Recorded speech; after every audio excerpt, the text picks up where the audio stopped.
밤사이에 국정농단 사태 폭로자로 잘 알려져 있죠. 고영태 씨가 세관장 인사 개입 의혹으로 긴급 체포가 됐습니다. 네.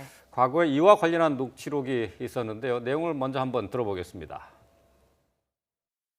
세관장은 볼 일이 별로 없어.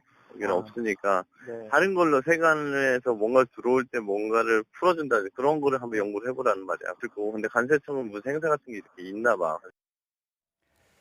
예, 지금 들으신 내용은 고원기획의 김수현 대표가 녹음한 내용이죠. 네, 그렇습니다. 자, 이 세관장 인사에 개입한 혐의인데요. 자세하게 좀 설명을 해주시죠. 그러니까 인천 세관의 세관장 인사를 주선을 했다라는 네. 의혹을 받고 있는 거고, 그 밑에 이제 고영태 씨와 친분이 있었던 걸로 알려진 이모 씨가 지금 이제 세관장을 지금은 자리에서 물러났는데 네. 김모 씨가 세관장 자리에 앉도록 주선을 해주고 그 대가로 2천만 원 가량을 받았다라고 예. 이제 주된 혐의인데 예. 그 전에 또 언론에 알려지기로는 어떤 내용도 있었냐면 이제 최순실 씨가 자신의 어떤 사업 협상에 편을 하기 위해서 세관과 관련된 사람들을 자리를 바꿔라라고 해서 고영태 씨가 그 사람들을 알아봐 줬다라는 또 얘기도 나왔었거든요. 그러니까 예. 주도적인 역할을 한 사람이 최순실인지 고영태인지는 아직은 밝혀지지 않았습니다만 어쨌든 그와 관련해서 검찰이 봤을 때 고영태 씨가 뭐 최순실이 알았는지 몰랐는지 모르겠습니다만은 돈을 받은 것만은 명확하게 보이기 때문에 예. 전격적으로 체포를 한 겁니다. 예. 네.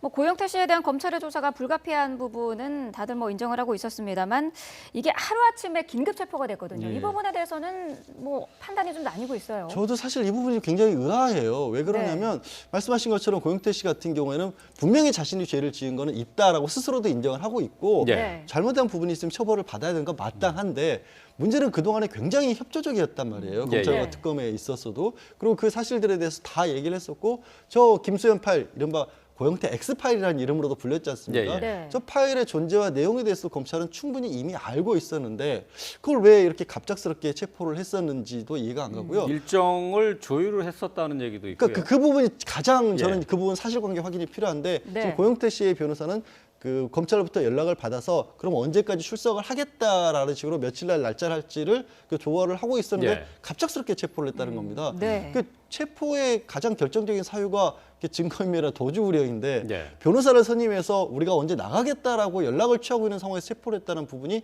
잘 납득이 안 가는 거예요. 저도 왜냐하면 이게 기록상의 파일은 이미 확보가 돼 있고 네. 그다음에 그걸로 고영태 씨가 돈을 받았다는 부분에 어떻게 보면 계좌 이체 내역 같은 게 확보가 됐다는 거거든요.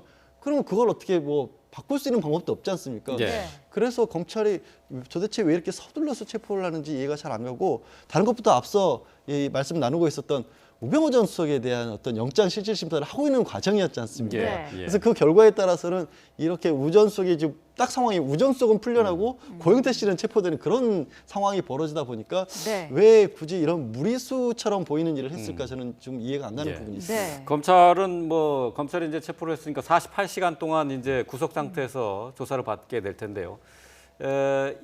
영장을 청구할 가능성이 높다고 봐야죠. 뭐 긴급 체포까지 했으면 그렇지 않겠습니까? 그렇게 될 가능성이 많아 보입니다만 이제 지금 말씀하신 것처럼 그 정체적인 정황상 약간 좀 납득은 안 되는 부분이 예. 있는데요. 네. 고영태 씨는 이게 본인이 이제 여러 가지 최순실 게이트와 관련된 것들을 폭로한 당사자이면서 또 동시에 그 사이에 여러 가지 이권에 대한 개입을 한 혐의도 동시에 받고 있는 그런 인물입니다. 그래서 아마 이 고영태 씨를 통해서 뭐 드러나는 부분도 있고 고영태 씨가 받는 혐의도 있는데 예. 뭐 부분적으로는 이제 이 고영태 씨 관련된 행적을 보면서 그걸로 인해서 이제 그 고발의 내용까지도 다 전체적으로 이렇게 불신하는 부분도 있겠습니다만 뭐 내부 고발자라는 것이 전부 다 꼭 이렇게 아주 깨끗한 청결한 사람들만 하는 부분은 아니기 때문에 예, 그 예. 부분에 대한 사실관계들이 좀 명확하게 규명이 돼야 될 것 같습니다. 예. 근데 검찰이 이 부분은 저도 사법 처리를 하는 과정에서 굉장히 신중해야 될 필요가 있다는 게 고영태 씨에 대해서는 절대 옹호하는 게 아닙니다. 다만 뭐가 문제냐면 지난번에 헌법재판소에서 그 박 전 대통령의 변호인단도 그랬고 일각에서 아직도 이 일련의 사태가 고영태 씨와 최순실 씨와의 부적절한 관계 때문에 벌어진 거다. 예. 고영태 씨가 주도를 했다라는 식의 일종의 음모론 같은 것들도 제기를 하고 있지 않습니까? 네. 아직도.